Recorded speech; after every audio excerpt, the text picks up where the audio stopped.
Hi, I'm Tiffany, a Chief Human Resources Officer or Chief People Officer. Welcome to my channel, where we break down leadership as it actually shows up in the workplace, in society, and yes, in pop culture.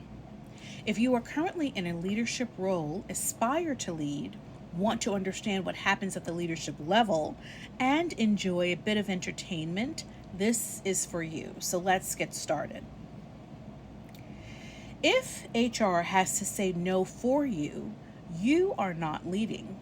You are outsourcing accountability, and over time, that does two things.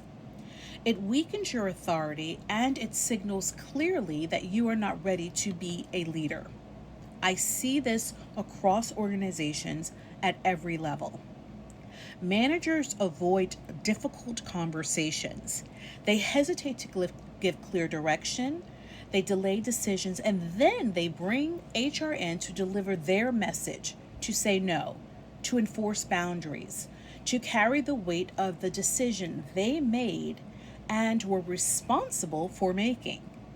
And in that moment, something subtle but important happens. The employee does not experience their manager's leadership, they experience HR stepping in as the conduit and spokesperson for a decision that should have been owned and delivered by their manager.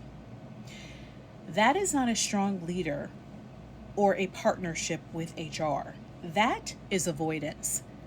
And it creates two gaps, a leadership gap and a trust gap around HR.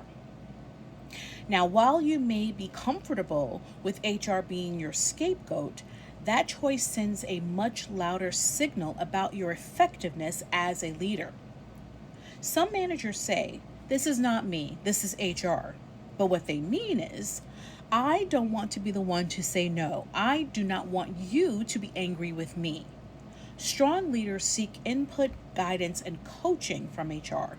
They do not transfer ownership of their difficult conversations.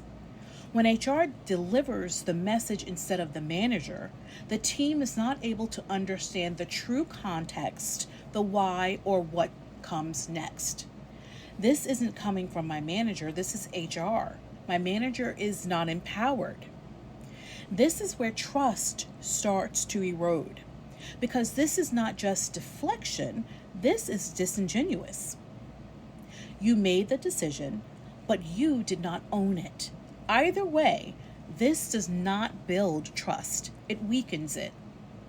Now, if you are using the HR function to be your enforcer, your blocker, or the function that says no, you are grossly underutilizing this function.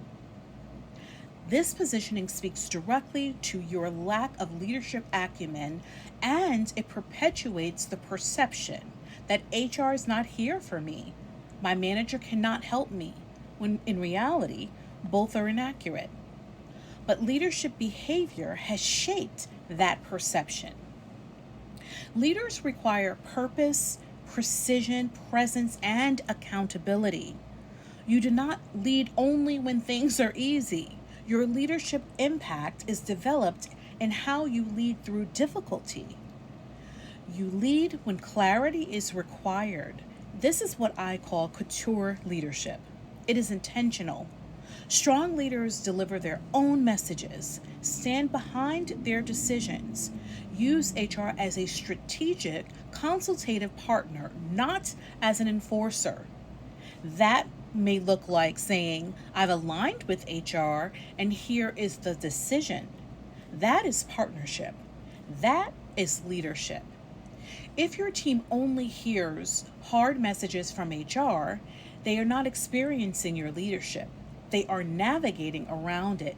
And over time, you don't just lose authority, you contribute to a culture where HR is misunderstood, mistrusted, and misused. If you're in a leadership role, pay attention to what you are owning and what you are avoiding, because your team already is.